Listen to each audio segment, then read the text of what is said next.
En el video anterior una persona me sugirió en los comentarios que desarrollara un tema que me pareció muy interesante que dice cómo hacer una casa a la japonesa. De esto vamos a hablar en este video, pero antes de desarrollarlo quiero dejar en claro que esto no va a ser un video más sobre un recorrido por una casa japonesa mostrando los espacios, sino que quiero desarrollar el tema más a profundidad. Veremos en términos generales qué es lo que compone a una casa japonesa, cómo están estructurados los espacios, las instalaciones, cuáles son los materiales que se usan, qué es lo que toma en cuenta la gente en Japón al querer diseñar una casa y cuáles son las razones de que esto sea así.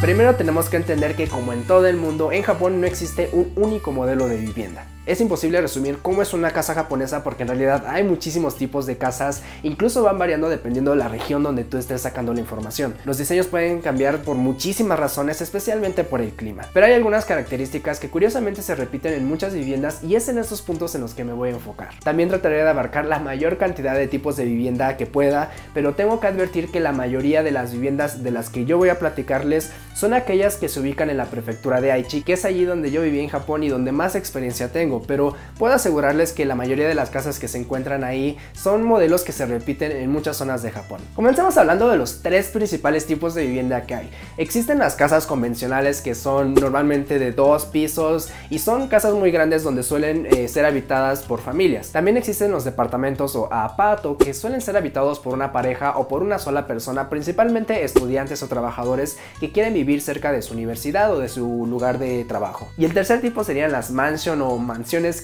que no tienen nada que ver con nuestro concepto de mansión, que es una casa gigantesca con jardines gigantescos a los alrededores, sino que hace referencia a un condominio de lujo. En el caso de México y de muchos otros lugares, los departamentos y los condominios los vemos como si fueran lo mismo.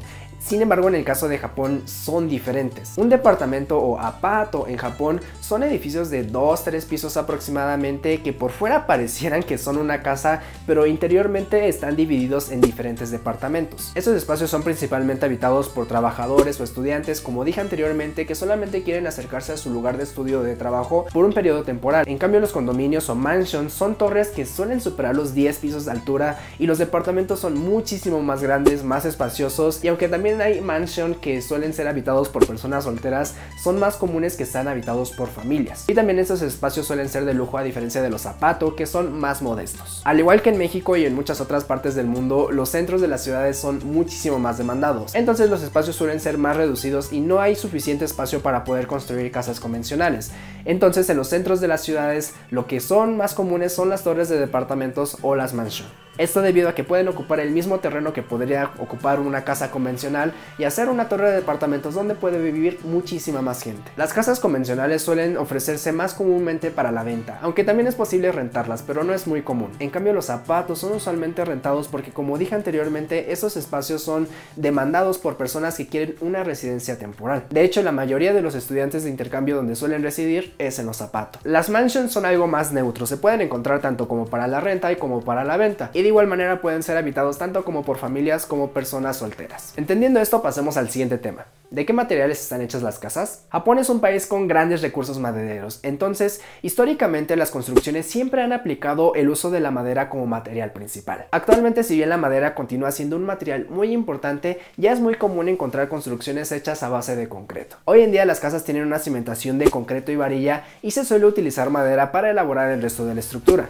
Sin embargo, si el presupuesto es alto, también se suele utilizar concreto y varilla para darle forma a la casa. Si se prefiere la madera, esta solamente es utilizada para la estructura de la casa, y para dar los acabados se utilizan materiales prefabricados, los cuales están hechos comúnmente de plástico. Los zapatos siguen este mismo patrón de construcción al tener prácticamente los mismos niveles y peso estructural, pero las mansion, al ser edificios con una mayor cantidad de niveles, ya no se edifican utilizando madera, sino que ahora se prefiere el uso del concreto y la varilla o bien del acero. Hablando del acero, no es muy común, pero en ocasiones también se edifican viviendas y locales comerciales utilizando puras vigas de acero, principalmente para poder hacerlos rápidamente. Y hablando de rapidez, las casas convencionales y los zapatos se construyen en Japón en tiempo récord. En la zona donde viví me tocó ver en 3 ocasiones cómo construían casas convencionales o torres de departamentos en tan solo 6 meses, incluyendo el tiempo que les llevó tirar la construcción que había anteriormente ahí. El secreto detrás de esta rápida construcción es la amplia utilización de los materiales prefabricados, los cuales ya vienen con acabados acabados y preparados para recibir las diferentes instalaciones de la casa. Hay un youtuber japonés que se llama Hikakin y en uno de los videos que él hace participa en la elaboración de una réplica de su habitación utilizando estos materiales prefabricados y logra hacer la réplica de su habitación en tan solo un día. En el video se pueden apreciar los diferentes materiales y herramientas que se utilizaron para lograr esto.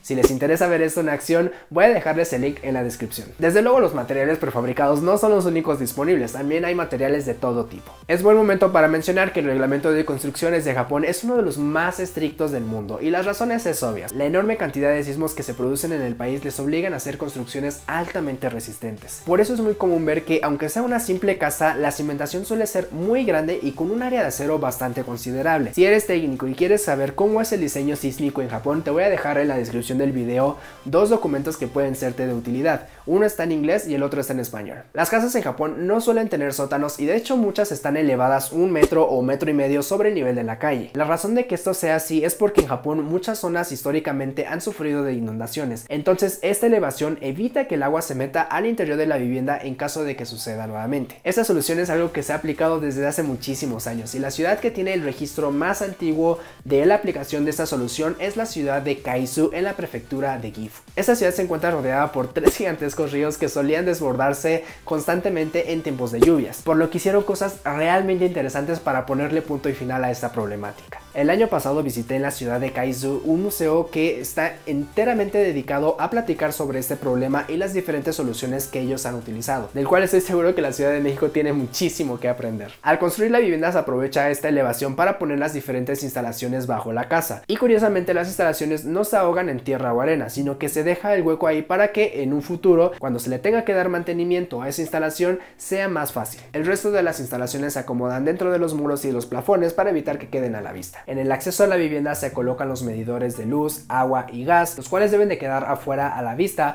porque mensualmente viene el personal de la compañía encargada de brindar ese servicio a contar cuál es el consumo que se ha realizado durante ese mes y enviarte tu factura. Algo que me llamó mucho la atención de la vivienda donde yo estuve es que el calentador de agua era un calentador automático como se le conocen aquí en México, pero el encendido del calentador y el control de la temperatura no se encontraban sobre el calentador, sino que se encontraban en un aparato dentro de la casa. Entonces si te querías meter a bañar o algo, no era necesario que salieras a prender el boiler o algo, sino que todo lo tenías bien controlado desde el interior de tu casa. Las luminarias son utilizadas un poco diferentes a como acostumbramos en México. En la mayoría de las casas las habitaciones tienen una lámpara central que ilumina el resto de la habitación. Se suelen utilizar focos incandescentes o aquellos hechos a base de LED. Sin embargo, las conexiones aquí cambian un poco. Para conectar el foco a la lámpara, la conexión varía dependiendo del tipo de foco que estés utilizando y muchos son muy similares a los que conocemos aquí en México o en otras partes del mundo. Sin embargo, para conectar la lámpara en sí a la instalación de la casa es algo diferente. Se tiene una conexión especial para hacer eso. Es decir, aquí en México, si tú quieres conectar una lámpara a la instalación de tu casa, no el foco, la lámpara en sí,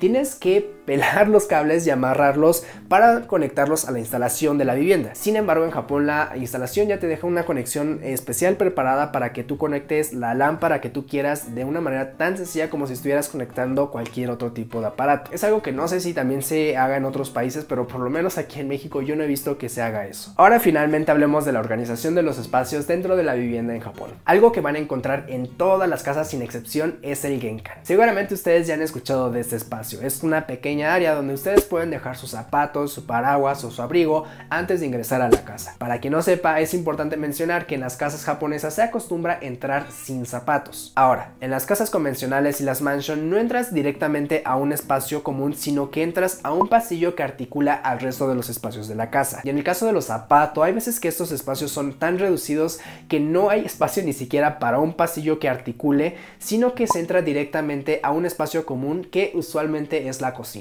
Y al mismo tiempo esta cocina funciona como un espacio articulador para el resto de los espacios de la casa. Sin contar a este espacio articulador, el espacio que suele quedar más cercano al acceso de la casa es la taza de baño o el WC. Estuve investigando por qué esto es así y encontré muchas razones, pero me queda duda de que sean realmente eso. La verdad es que no encontré una razón tal cual del por qué la mayoría de las viviendas japonesas el WC lo ponen inmediatamente al acceso de la casa, pero es cierto que es muy conveniente que esté ahí. Por ejemplo, si alguien los lleva a su casa en la noche y ese alguien les pide si puede usar su baño, entonces ese amigo puede entrar a nuestra casa e ir directamente a la taza de baño sin interrumpir o molestar al resto de actividades que se puedan estar llevando a la casa. Es importante mencionar que la taza de baño suele estar aislada del resto de los espacios, dándole así un poco más de privacidad. La regadera y la tina de baño pueden estar junto a la taza de baño si el espacio en el departamento es muy reducido. Sin embargo, si el tamaño de la casa lo permite, la regadera y la taza suelen ser espacios separados, entonces no tienes que esperar a que alguien salga de bañarse para poder hacer del baño. En las casas convencionales y las mansion, como el espacio es más amplio, la sala y la cocina suelen ser espacios separados. Sin embargo, en los zapatos, como son espacios más reducidos, o incluso en las casas convencionales y las mansion que son con espacios reducidos, esos espacios suelen combinarse y formar un solo sala, comedor, cocina. En el caso de los zapatos más pequeños, como dije anteriormente, se suele entrar directamente a la cocina. Más que cocina, es una cocineta, y como también funciona como un espacio articulador,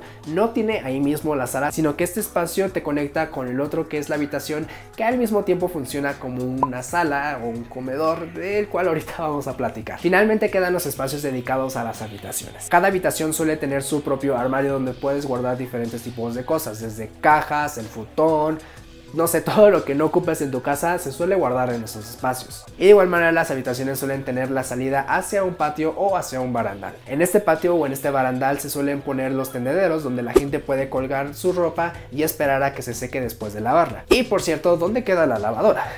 La lavadora se suele poner en un espacio que queda entre la taza de baño y la regadera. ¿Por qué? Porque ahí mismo están las instalaciones de agua y es muy fácil llegar y conectarla en este espacio. Hay casos muy especiales que son los zapatos más pequeños que suelen utilizarse por una sola persona, que solamente tienen la cocineta, que como dije anteriormente es el acceso inmediato al departamento, y después una habitación que más que una habitación funciona como tu cuarto, como tu sala, como tu comedor y como todo.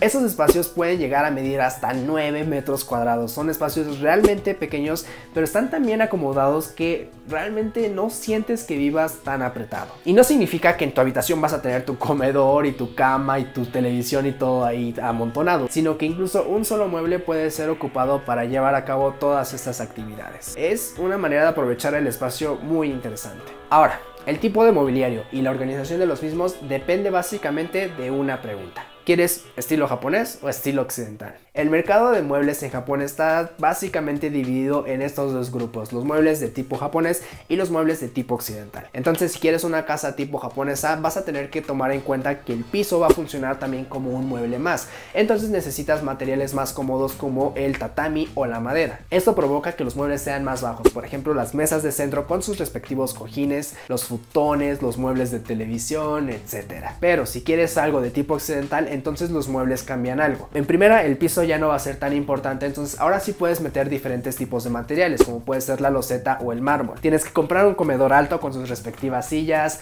los muebles de televisión también son más altos, y ya no vas a dormir en futón, sino que ahora vas a tener una cama con su respectivo colchón. ¿Me explico? Los muebles de diseño occidental son más costosos a los muebles de diseño japonés, por eso muchas viviendas prefieren los muebles de tipo japonés porque son más económicos. Sin embargo, en las mansions y en las casas convencionales más costosas es más común ver los muebles de tipo occidental. Aunque desde luego el dinero no es la única razón que influye en la decisión del tipo de casa que quieres. Dejaré el video hasta aquí. Como se pueden imaginar, hay muchísimas otras cosas de las que podría platicar, pero entonces el video tendría que ser exageradamente largo y no es el caso. Si ustedes quieren saber más al respecto de este tema, les invito a que investiguen por su cuenta. Si hacen una búsqueda en Google van a encontrar un mar de información muy interesante con respecto a las casas japonesas. Recuerden que si quieren agregar algo más pueden hacerlo en la sección de comentarios aquí abajito, y también si quieren ver más videos como este no duden en suscribirse al canal. Adiós.